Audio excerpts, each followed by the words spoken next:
Hello दोस्तों, नमस्कार। स्वागत है आपका आज की हमारी इस नए वीडियो में। और आज फिर से हम एक नए टॉपिक पे आपके सामने चर्चा करेंगे। लेकिन उससे पहले जो हमने कल आपको भारतीय राष्ट्रीय प्रतीक के बारे में बताया था, तो आइए सबसे पहले हम उन राष्ट्रीय प्रतीक के बारे में आपको एक बार फिर से थोड़ा-सा रिवीजन करा देते हैं कल की क्लास के बारे में, कि हमने कल की क्लास में आपको क्या पढ़ाया था। तो हमने आपको कुछ राष्ट्रीय प्रतीक चिन्हों के बारे में बताया था, राष्ट्रीय प्रतीक के बारे में बताया था, कि जैसे हमारा जो राष्ट्रीय ध्वज है तिरंगा, वो कहाँ से लिया गया है, वो अशोक स्तंभ के से मतलब जो अशोक स्तंभ है हमारा चिन्ह, वो सारनाथ से लिया गया है। और जो तिरंगा है हमारा, वो कब अंगीकृत किया गया था? 24 जुलाई 1947 को अंगीकृत किया गया था, जिसकी लंबाई और चौड़ाई का अनुपात है 3:2। ठीक है? और इसको गाने में कितना समय लगता है? तो 52 सेकंड का समय लगता है। राष्ट्रगान के बारे में आपको बताया था। राष्ट्रगान हमारा जो राष्ट्रीय राष्ट्रगान है, वो रवीन्द्रनाथ टैगोर जी द्वारा लिखा गया था, जन गण मन, जिसे हम जन गण मन के नाम से जानते हैं। और इसे 24 जनवरी 1950 में अपनाया गया। और सबसे पहले ये कहाँ गाया गया था? तो आप बताएँगे कि सबसे पहले ये दिसंबर 1911 को भारतीय राष्ट्रीय कांग्रेस के कलकत्ता अधिवेशन में गाया गया। ठीक है? राष्ट्रगीत के बारे में हमने क्या बताया था कि ये किसके द्वारा लिखा गया है? तो राष्ट्रगीत बंकिम चंद्र चटर्जी द्वारा लिखा गया है, वंदे मातरम, जो कि हमारा राष्ट्रीय गीत है। और इसे सबसे पहले 1896 में भारतीय राष्ट्रीय कांग्रेस के कलकत्ता अधिवेशन में गाया गया था। राष्ट्रगान की बात करें तो वो 1911 के भारतीय राष्ट्रीय कांग्रेस के कलकत्ता अधिवेशन में गाया गया। और राष्ट्रगीत 1896 में भारतीय राष्ट्रीय कांग्रेस के कलकत्ता अधिवेशन में गाया गया था। ठीक है? राष्ट्रीय पंचांग के बारे में आपको कल बताया था कि ये शक संवत पर आधारित है। इसका पहला महीना जो होता है चैत्र का होता है। और यह पंचांग 22 मार्च 1957 को अपनाया गया था। ठीक है? और चैत्र माह का जो पहला दिन होता है वो 22 मार्च होता है। और हमने आपको कल क्या क्या बताया था? और हमने आपको बताया था कि हमारा राष्ट्रीय जलीय जीव कौन सा है? तो आप बताएंगे हमारा राष्ट्रीय जलीय जीव है डॉल्फिन। हमारी राष्ट्रीय नदी कौन सी है? राष्ट्रीय नदी आपको बताई थी, हमारी राष्ट्रीय नदी गंगा नदी है। और हमने आपको राष्ट्रीय पर्व के बारे में बताया था कि हमारे राष्ट्रीय 3 पर्व होते हैं। कौन कौन से वो 3 पर्व हैं? तो हमने आपको उन 3 पर्व के बारे में बताया था कि वो 3 पर्व है हमारे 2 अक्टूबर, 26 जनवरी और 15 अगस्त।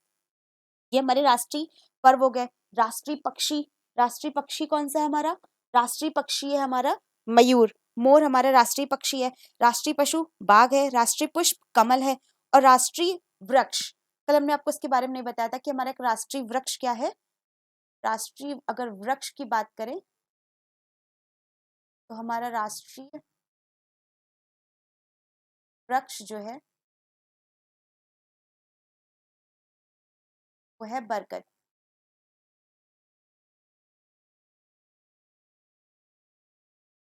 ठीक है? राष्ट्रीय वृक्ष हमारा बरगद है। और हिंदी राजभाषा घोषित कब हुई? ये भी एक सवाल है, पूछा जाता है कि जो हमारी हिंदी है, इसको राजभाषा कब घोषित किया गया था? हिंदी को राजभाषा कब घोषित किया गया? तो आप बताएंगे 14 सितंबर 1949 को हिंदी को क्या किया गया था? राजभाषा घोषित किया गया था। तो भी याद रखिएगा, राजभाषा घोषित किया गया था हिंदी को। और 14 सितंबर को ही हम हिंदी दिवस भी मनाते हैं। हिंदी दिवस होता है ना। देखिए, इसमें कंफ्यूज मत होइएगा, हिंदी दिवस मनाया जाता है 14 सितंबर को, जबकि अंतरराष्ट्रीय हिंदी दिवस अभी हाल ही में बीता था। कब मनाया गया था? 10 जनवरी को। 10 जनवरी को हमारा अंतरराष्ट्रीय हिंदी दिवस था। और 14 सितंबर को हमारा जो होता है वो हिंदी दिवस होता है सिर्फ। ठीक है? तो ये कुछ चीजें जो थी कल की वीडियो को लेकर थी, जो कुछ इंपॉर्टेंट रह गई थी, वो मैंने आपको आज और डिस्कस कर दी है। आज हम अपने नए टॉपिक की ओर आगे बढ़ते हैं और उसके बारे में आपको बताते हैं। हमारा जो टॉपिक है आज का, वो है, हम आपको आज के टॉपिक में कुछ हमारे प्रस्ताव थे, कुछ समितियां थी, कुछ मिशन थे, जैसे कैबिनेट मिशन हो गया, ट्रिप्स प्रस्ताव हो गया, और वेवल योजना हो गई। ये सब चीजें थोड़ी बहुत हमारी रह गई थी, तो आज हम उनको भी क्लियर करके आगे बढ़ते हैं। कि देखिए, इसमें क्या है कि भारतीय संविधान के निर्माण के बारे में तो आप बेहतर तरह से जान चुके हैं कि सबसे पहले क्या हुआ था जब संविधान की मांग की गई थी। कि इससे पहले के वीडियोस में मैंने आपको ये चीजें 2-3 बार बताई भी हैं और याद भी करवाई हैं। साथ ही साथ मैंने आपको बताया था कि सबसे पहले 1895 में तिलक जी ने स्वराज विधेयक के माध्यम से संविधान सभा की मांग की थी। फिर उसके बाद महात्मा गांधी आए। महात्मा गांधी ने 1922 में जो था संविधान सभा की मांग की थी। और फिर जो थी अपना जो उन्होंने प्रस्ताव रखा था मानवेंद्र नाथ रॉय, एम एन रॉय ने 1934 में जो है हमारा भारत का भी एक संविधान होना चाहिए, ऐसा उन्होंने सुझाव दिया था। तो इस तरह से ये प्रक्रिया शुरू हुई थी। लेकिन ये अस्तित्व में कब आया, मतलब सब जब कांग्रेस का जब 1935 ईस्वी में जब यहाँ पे ये मांग की गई थी 1935 में, कि कहा गया था कि भारत का संविधान बगैर किसी बाहरी हस्तक्षेप के बनना चाहिए। मतलब किसी बाहरी देश का या किसी व्यक्ति का इसमें हस्तक्षेप नहीं होना चाहिए, बगैर किसी के हस्तक्षेप के बनना चाहिए। 1935 में ऐसी मांग की गई थी। फिर क्या गया था 1938 में जवाहरलाल नेहरू ने 1939 ईस्वी में कांग्रेस समिति ने भारतीयों को अपनी संविधान सभा की स्पष्ट रूप से मांग की थी। इसके बाद हम बढ़ते हैं आगे। मंत्रिमंडल मिशन योजना, कैबिनेट मिशन प्लान 1946, इसकी डेट याद रखिएगा कैबिनेट मिशन की, सन इंपॉर्टेंट है। 1946 कैबिनेट मिशन कब आया था भारत के तहत जो है हमारी संविधान सभा की मांग की गई थी ना, कैबिनेट मिशन के द्वारा 1946। भारतीयों की मांग पर ब्रिटिश सरकार द्वारा 1942 ईस्वी में भेजे गए क्रिप्स मिशन। अब पहले हम इस क्रिप्स मिशन के बारे में जान लेते हैं क्योंकि ये इससे पहले आया था। ये 1946 का है और ये 1942 का है। क्या है क्रिप्स मिशन? क्रिप्स मिशन के तहत ही क्या किया गया था, भारतीयों की मांग को स्वीकार किया गया था। अगर पूछे क्रिप्स किसके द्वारा स्वीकार किया गया था, तो क्रिप्स प्रस्ताव के द्वारा ही भारतीयों की मांग को स्वीकार किया गया था। और उनकी मांग क्या थी? ठीक। लेकिन इनकी मांग को स्वीकार करने में इतना समय क्यों लग गया था? अभी क्रिप्स मिशन भी पूरी तरह से सक्सेस नहीं हुआ था। इसी के बाद ही तो ये कैबिनेट मिशन आया था, जब संविधान सभा की मांग की गई थी। क्यों हुआ था? क्रिप्स मिशन अनुमति दी गई थी, लेकिन भारतीयों को द्वितीय विश्व युद्ध की समाप्ति के बाद इसकी अनुमति दी थी। और द्वितीय विश्व युद्ध हमारा सेकेंड वर्ल्ड वॉर कब तक चला था, कब से कब तक चला था? अगर हम सेकेंड वर्ल्ड वॉर की बात करें,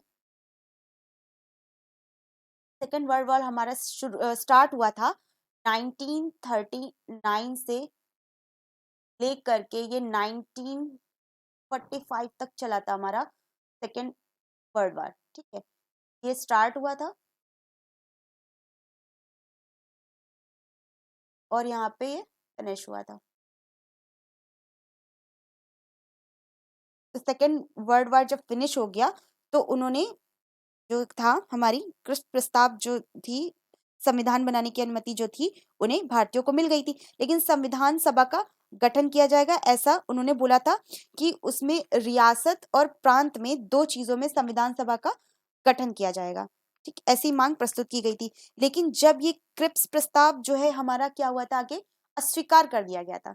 ये राष्ट्रवादियों द्वारा इसे क्या कर दिया गया था, अस्वीकार कर दिए जाने के बाद ब्रिटिश सरकार ने 1946 ईस्वी में एक मंत्रिमंडल मिशन योजना प्रस्तुत की, जिसमें जो प्रबंध किए गए वो क्या थे कि भारत का एक संघ होगा।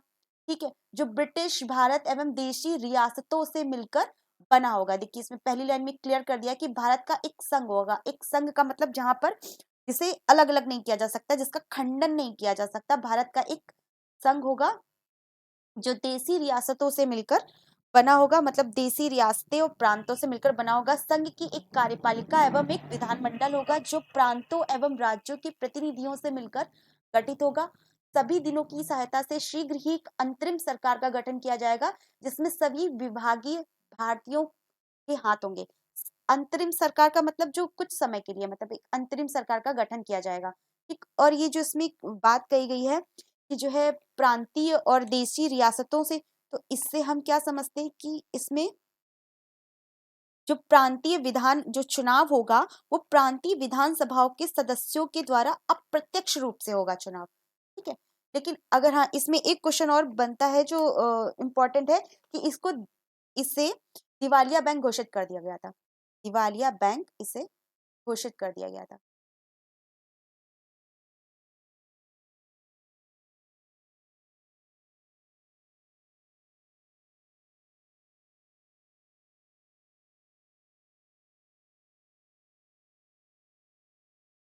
और ये दिवालिया बैंक किसके द्वारा घोषित किया गया था? अगर पूछे आपसे कि दिवालिया बैंक इसे किसके द्वारा घोषित किया गया था, तो आप कहेंगे महात्मा गांधी के द्वारा। महात्मा गांधी के द्वारा जो है क्रिप्स प्रस्ताव को दिवालिया बैंक घोषित कर दिया गया था। अंतरिम सरकार के बारे में इसमें कहा कि मार्च 1976 ईस्वी में भारत आय कैबिनेट मिशन योजना के प्रावधानों के अनुसार 29 अगस्त 1946 ईस्वी को अंतरिम सरकार की घोषणा की गई और 2 सितंबर 1946 को जवाहरलाल नेहरू के नेतृत्व में अंतरिम सरकार का गठन किया गया। वास्तव में वायसराय की कार्यकारिणी परिषद की अंतरिम सरकार थी। वायसराय इसका अध्यक्ष एवं जवाहरलाल नेहरू इसके उपाध्यक्ष थे। वायसराय था वो इसका अध्यक्ष था और जवाहरलाल नेहरू जो थे इसके उपाध्यक्ष थे। इस सरकार में नेहरू के अलावा सदस्यों की कुल संख्या कितनी थी? 11 थी। इसमें मुस्लिम लीग इस सरकार में शामिल नहीं हुई, परंतु 26 अक्टूबर 1946 को पुनर्गठन के अवसर पर इसमें 5 सदस्य सरकार में शामिल हुए थे।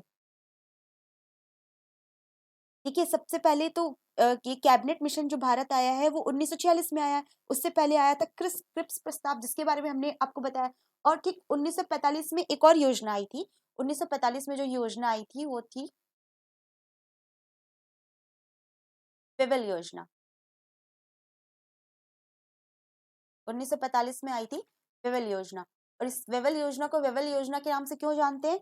क्योंकि इसमें जब 1943 में लॉर्ड लिन लिथगो के स्थान पर लॉर्ड वेवल को भारत की संवैधानिक गतिविधियों को दूर करने के लिए भेजा था।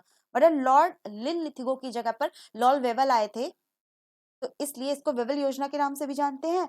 और जब द्वितीय विश्व युद्ध समाप्त हो गया तो भारतीयों को संविधान बनाने की अनुमति भी मिल गई थी। ठीक है, और कार्यकारिणी परिषद का गठन किया गया था। तो इस तरह से 1945 की हमारी विविल योजना, उसके बाद ही हमारा ये कैबिनेट मिशन योजना जो आई थी भर आई थी। अब कैबिनेट मिशन योजना जो थी वो क्या थी? उसमें क्या हुआ था? संविधान का गठन हुआ था। संविधान का गठन इस प्रकार से हुआ था कि उसमें कैबिनेट मिशन के अंतर्गत 3 सदस्य थे। 3 सदस्य कौन शामिल थे कैबिनेट मिशन में? जो हमारा कैबिनेट मिशन 1946 आया था, इसमें 3 सदस्य कौन थे? क्या नाम थे इन 3 सदस्यों के? ये इंपॉर्टेंट है। 3 सदस्यों के नाम थे हमारा एवी अलेक्जेंडर,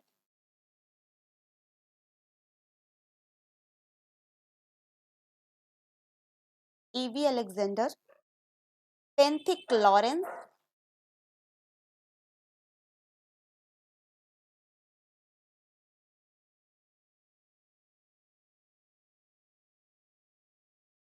और तीसरे थे हमारे स्टेफोर्ड क्रिप्स।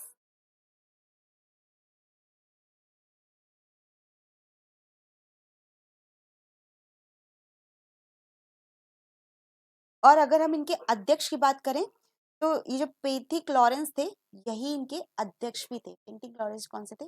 ये अध्यक्ष भी। कैबिनेट मिशन के अंतर्गत अगर आपसे आयोग प्रश्न करता है, ये क्वेश्चन किया जाता है कि कौन से 3 सदस्य शामिल थे, तो आप नाम बताएंगे कि एवी अलेक्जेंडर, पेंथिक लॉरेंस और स्टेफोर्ड क्रिप्स। और अध्यक्ष की बात करें तो पेंथिक लॉरेंस इसके अध्यक्ष भी थे। इसमें क्या था कि जो ये निर्वाचन था प्रांतीय विधानसभाओं के सदस्यों के द्वारा अप्रत्यक्ष रूप से होगा। इसका जो चुनाव था वो अप्रत्यक्ष रूप से होगा इसका चुनाव। और इसमें 4 कमिश्नरी क्षेत्र भी शामिल थे। वो कौन कौन से थे 4 कमिश्नरी क्षेत्र? दिल्ली, कुर्ग, कुर्ग जो कि हमारा कर्नाटक में है, अजमेर और बलूचिस्तान। ये 4 कमिश्नरी क्षेत्र इसके अंतर्गत शामिल थे। 4 कमिश्नरी क्षेत्र कौन कौन से थे? आप लिख सकते हैं 4 कमिश्नरी क्षेत्र।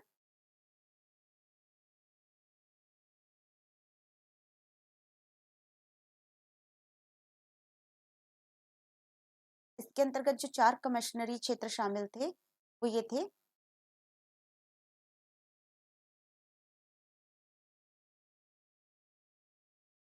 दिल्ली,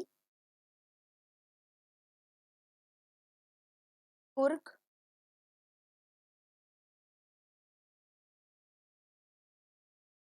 अजमेर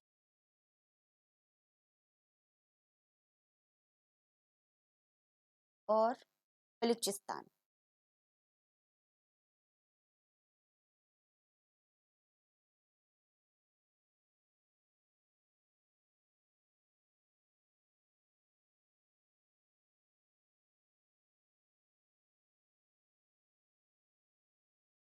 ठीक है, तो हमारे इसके अंतर्गत 4 कमिश्नरी क्षेत्र शामिल थे, दिल्ली, कुर्ग, अजमेर और बलूचिस्तान।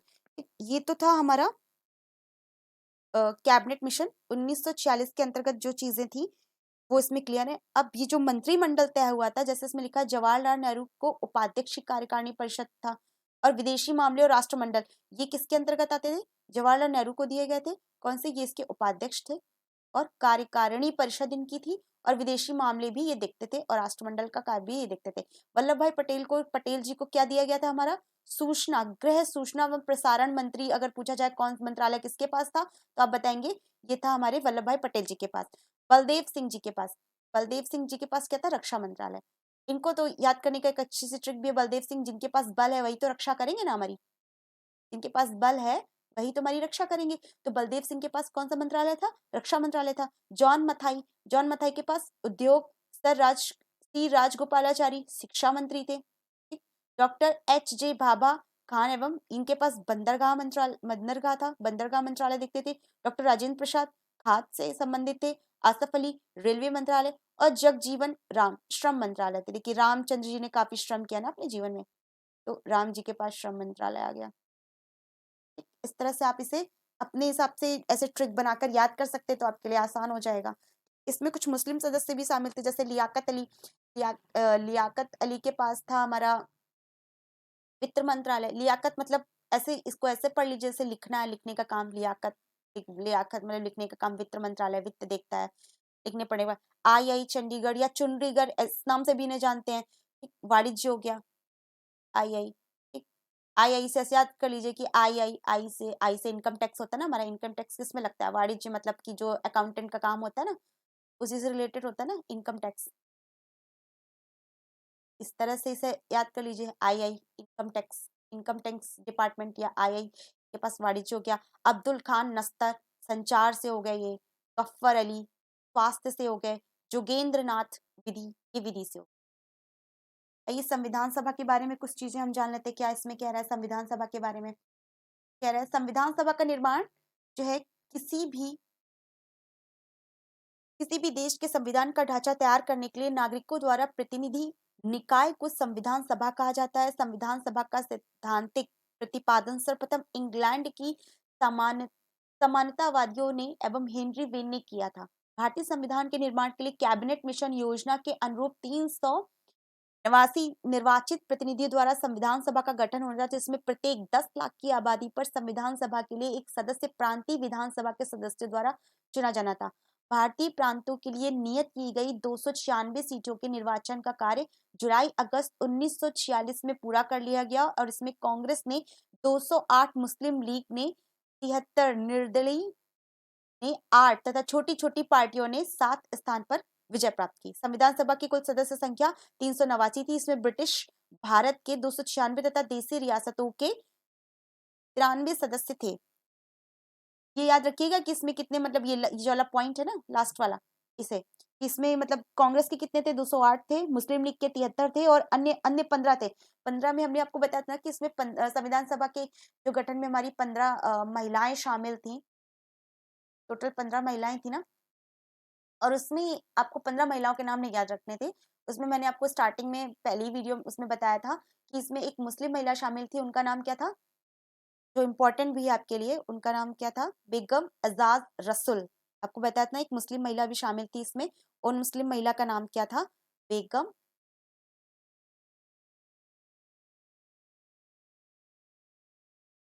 एजाज रसूल।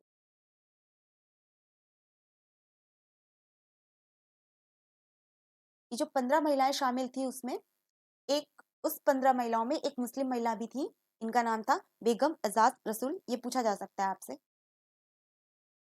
फिर कह रहा है 3 जून 1947 की योजना के अनुरूप पाकिस्तान के लिए एक अलग संविधान सभा गठित की गई, जिसमें संविधान सभा की सदस्यता घट गई एवं उसके प्रांतों में 235 एवं देसी रजवाड़ों ने 73 प्रतिनिधि रह गए, अतः संविधान सभा में अब मात्र 308 सदस्य रह गए थे। 26 नवंबर 1949 को 284 सदस्य उपस्थित थे, और अंतिम रूप से पारित संविधान पर हस्ताक्षर किए गए थे। ये पूछा जा सकता है कि जो 26 नवंबर 1949 को जो 284 सदस्य, उनमें मतलब अंतिम रूप से किस लोगों ने हस्ताक्षर किए थे, तो हस्ताक्षर किए थे अंतिम रूप से 284 सदस्यों।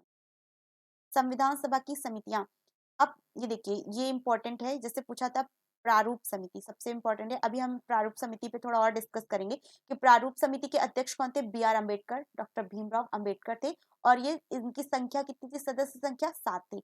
प्रारूप समिति की अध्यक्ष अल्लादी कृष्ण स्वामी अय्यर, सदस्यों की संख्या, इसमें सदस्यों की संख्या 9 थी। अब यहाँ 7 कैसे थी, यहाँ 9 कैसे थी, अभी हम इसके बारे में आपको बताते हैं। कच्चा प्रारूप समिति बेनेगल नरसिंह राव सदस्य, संघ संविधान समिति अध्यक्ष जवाहरलाल नेहरू, ये इंपॉर्टेंट है, जो इंपॉर्टेंट है हम उस पर टिक करते चल रहे हैं। संघ संविधान समिति के अध्यक्ष डॉक्टर जवाहरलाल नेहरू, प्रांतीय संविधान के अध्यक्ष डॉक्टर वल्लभ भाई पटेल, कार्य संचालन समिति के एम मुंशी, मूल अधिकार एवं अल्पसंख्यक समिति के अध्यक्ष थे वल्लभ भाई पटेल जी, संघ समिति के अध्यक्ष थे जवाहरलाल नेहरू, और झंडा समिति के अध्यक्ष थे जेबी कृपलानी, का नाम भी याद रखिएगा, इंपॉर्टेंट है नाम की।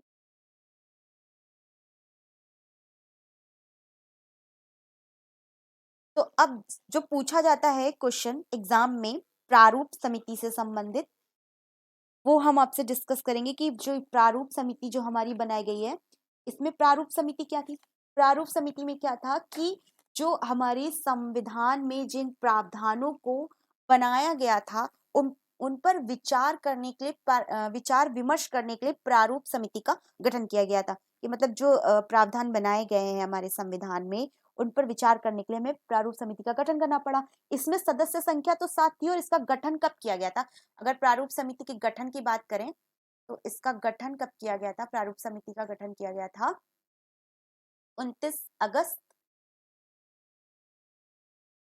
1947 को। प्रारूप समिति का गठन कब किया गया था, 29 अगस्त 1947 को इसका गठन किया गया था। और इसके जो सदस्य थे, कौन कौन थे इसके सदस्य, बी आर अम्बेडकर जी थे, वो तो इसके अध्यक्ष थे, बी आर अम्बेडकर थे, एन गोपाल स्वामी अयंगर थे, अल्लादी कृष्ण स्वामी अय्यर थे, के एन मुंशी थे, कन्हैयालाल मणिकालाल मुंशी, एन माधव राव और सैयद मोहम्मद सादुल्ला, ये इनके सदस्य थे। अब इसको भी याद करने की हम आपको एक ट्रिक बताते हैं, बहुत अच्छी सी ट्रिक है, इसको याद करिएगा। और आपको ये प्रारूप समिति का अगर सदस्य से संबंधित कोई भी क्वेश्चन आता है तो आप इसे बहुत आसानी से सॉल्व कर लेते हैं। प्रारूप समिति के सदस्य, इसको ऐसे याद करिए, भीम गोपाल कृष्ण कन्हैया माधव को लेकर मोहम्मद साहब के खेत पर गए, ऐसे याद करिए। देखिए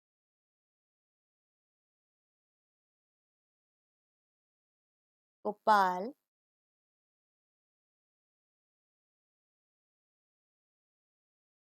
कृष्ण कन्हैया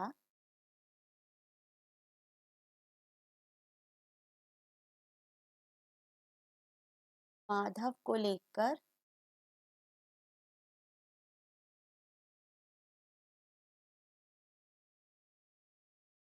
माधव को लेकर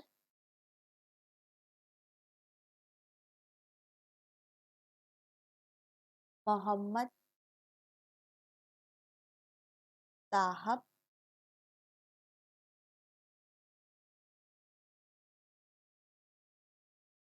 खेत पर गए।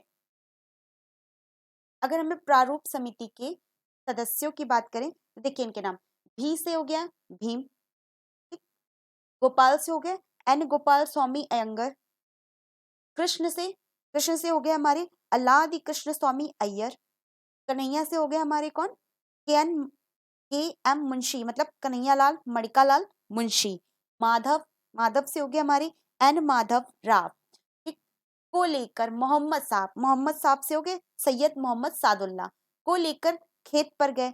अब खेत क्या हो गए, खेत से क्या हो गए, एक और थे डीपी खेतान, ठीक, इनके बारे में भी बताते हैं।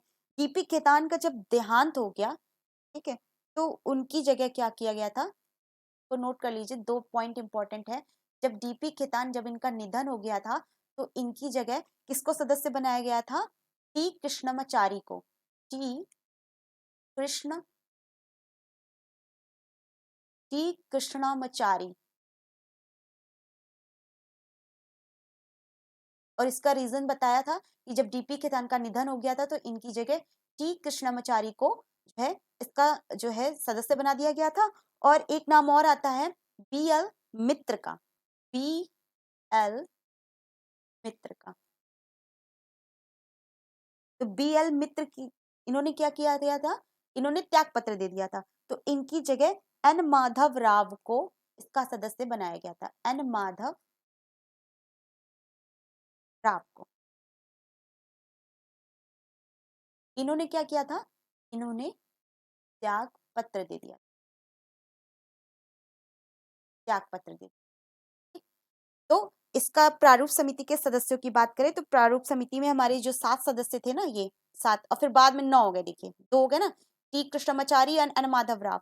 ठीक, तो बाद में 2 बढ़ गए थे। तो इसको याद करने की ट्रिक ये बताई हमने आपको, भीम गोपाल कृष्ण कन्हैया माधव को लेकर मोहम्मद साहब के खेत पर गए। भीम गोपाल कृष्ण कन्हैया माधव को लेकर मोहम्मद साहब के खेत पर गए। भीम से हमारे भीमराव अंबेडकर जो कि इसके अध्यक्ष भी हैं प्रारूप समिति के। ठीक है, गोपाल से एन गोपाल स्वामी अयंगर, कृष्ण से कृष्ण अल्लादी अल्लादी कृष्ण स्वामी अय्यर, कन्हैया से कन्हैया लाल मणिकालाल मुंशी, आप शॉर्ट में इन्हें लिख सकते हैं के एम मुंशी, माधव से एन माधव राव और मोहम्मद साहब से सैयद मोहम्मद सादुल्ला।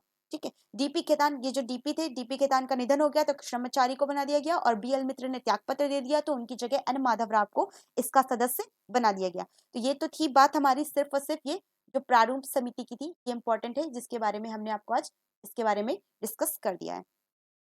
तो अभी कुछ संविधान सभा से संबंधित, निर्माण संबंधित कुछ महत्वपूर्ण बातें हैं जो रह गई हैं और इसकी पहली वीडियो में भी कुछ चीजों पे मैं चर्चा कर चुकी हूँ, लेकिन आइए आपको आज हम फिर से एक एक चीज दोहरा देते हैं जो आपने जो रह गई होंगी वो भी पढ़ चुके होंगे और आप, और अगर पहले से पढ़ चुके हैं, पहले की वीडियोस को देख चुके हैं तो आपका रिवीजन हो जाएगा। ठीक है, इसकी पहली बैठक की अध्यक्षता एवं अंतिम बैठक के जो है अस्थायी अध्यक्ष कौन थे, इसके इसके अस्थायी अध्यक्ष थे डॉक्टर सच्चिदानंद सिन्हा। अगर इसकी बात की जाए कि इसके अस्थायी अध्यक्ष कौन थे संविधान सभा के, तो आप डॉक्टर सच्चिदानंद सिन्हा की बात करेंगे। डॉक्टर राजेंद्र प्रसाद ने 11 दिसंबर 1946 ईस्वी में स्थायी रूप से संविधान सभा के अध्यक्ष चुने गए थे। ठीक है, अच्छा ये याद रखिएगा कि इसकी मतलब 3 बार मतलब इसकी जो बैठक हुई थी ना, 3 बार हुआ था। पहली बैठक हुई थी 9 दिसंबर को, फिर 11 दिसंबर को और फिर 13 दिसंबर को हुई थी। ठीक है, तो 9 दिसंबर को ये जो डॉक्टर सच्चिदानंद सिन्हा जो इसके अस्थायी अध्यक्ष चुने गए ना, ये डेट थी इसकी क्या थी, 9 दिसंबर 1946 को। ये इसकी पहली बैठक थी, लिखा ये डेट मैंने लिख दी यहाँ पे 9 दिसंबर 1946।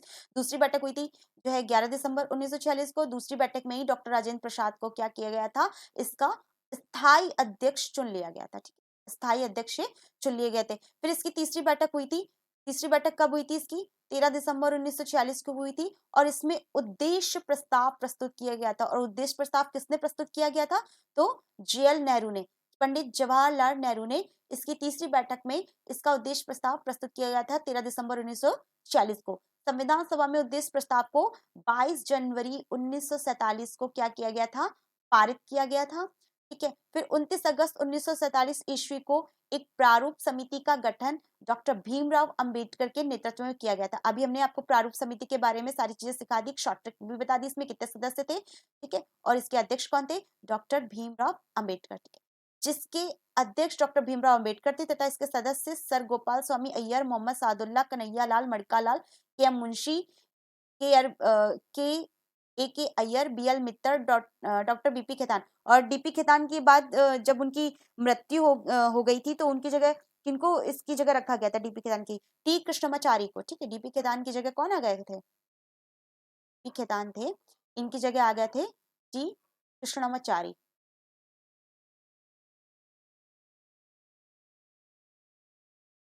इसकी शॉर्ट ट्रिक याद रखिएगा, आपको इतने सारे नाम याद करने की जरूरत नहीं पड़ेगी। ये जो आपको पॉइंट दिए ना, हमने आपको शॉर्ट ट्रिक बता दी ना, ये भीम गोपाल कृष्ण कन्हैया माधव को लेकर मोहम्मद साहब के खेत पर गए। बस आपको इतना से याद रखना है और ये आपको सारे नाम ऐसे ही याद हो जाएंगे, याद करने की जरूरत ही नहीं पड़ेगी। ठीक है, बस इतना याद रखिएगा कि जेपी खेतान की मृत्यु हो जाने के बाद टी कृष्णमाचारी को उसका सदस्य बनाया गया और बी एल मित्रा के त्याग पत्र देने के बाद एन एन माधव राव को उनकी जगह उसका सदस्य बनाया गया था। ठीक है, एन माधव राव को। ठीक, फिर डॉक्टर भीमराव अंबेडकर की अध्यक्षता में भारतीय संविधान का प्रारूप तैयार हुआ, इसलिए इन्हें भारतीय संविधान का जनक भी कहते हैं। अगर ये प्रश्न आता है कि भारतीय संविधान सभा का जनक किसे कहा जाता है, तो आप बताएंगे डॉक्टर बी आर अम्बेडकर को भारतीय संविधान सभा का जनक कहा जाता है। भारतीय संविधान सभा का संवैधानिक सलाहकार बेनिगल नरसिंह राव को नियुक्त किया गया था। बेनिगल नरसिंह राव को इनका संवैधानिक सलाहकार नियुक्त किया गया था। संविधान सभा में अनुसूचित जनजाति की सदस्य संख्या कितनी थी? 23 एवं महिलाओं की सदस्य संख्या 9 थी उस समय अनुसूचित जनजाति की। संविधान के प्रारूप पर 114 दिन चर्चा हुई थी। फरवरी 1948 ईस्वी में संविधान का प्रारूप प्रकाशित किया गया और 26 नवंबर 1949 को प्रारूप पर अध्यक्ष ने हस्ताक्षर कर दिए एवं नागरिकता निर्वाचन एवं अंतरिम संसद तत्काल प्रभाव से लागू हो गया था। शेष संविधान 26 जनवरी 1950 को प्रकट हुआ। इस दिन भारत में गणतंत्र दिवस मनाया जाता है। भारतीय गणतंत्र के पहले राष्ट्रपति के उम्मीदवार के रूप में डॉक्टर राजेंद्र प्रसाद का नाम जवाहरलाल नेहरू ने प्रस्तावित किया तथा सरदार पटेल ने इनका समर्थन भी किया था। संविधान सभा की अंतिम बैठक कब हुई थी? 24 जनवरी 1950 को इसकी अंतिम बैठक हुई थी और संविधान का निर्माण होने में कितना समय लगा था? 2 वर्ष 11 माह और 18 दिनों का समय लगा। भारतीय संविधान के निर्माण में लगभग 64 रुपए ना लगभग 64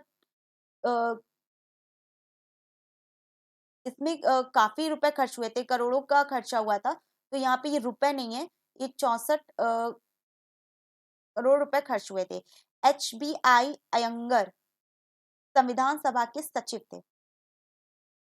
अयंगर का नाम भी आया था ना, ये जो कौन थे इसके सचिव थे। वे राष्ट्रपति के निर्वाचन में निर्वाचन अधिकारी भी थे।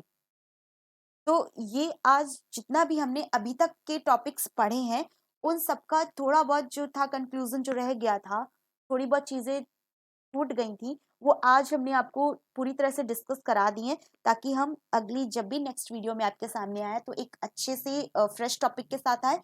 और अब तक ये सारे छोटे छोटे जो टॉपिक थे वो आज खत्म हो चुके हैं।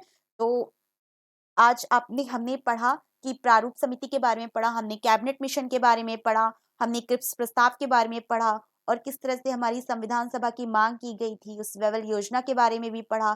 तो आज ये सारी चीजें संविधान सभा से संबंधित जो चीजें थी, ये टॉपिक जो था अब पूर्णतः खत्म हो चुका है। तो हम अब बहुत ही जल्द आपसे अगले नए वीडियो में एक अच्छे नए टॉपिक के साथ फिर से मिलेंगे। तब तक के लिए धन्यवाद। खुश रहिए, मुस्कुराते रहिए, घर पर रहिए और फिर से मिलते हैं हम आपसे नए टॉपिक के साथ। जय हिंद, जय भारत।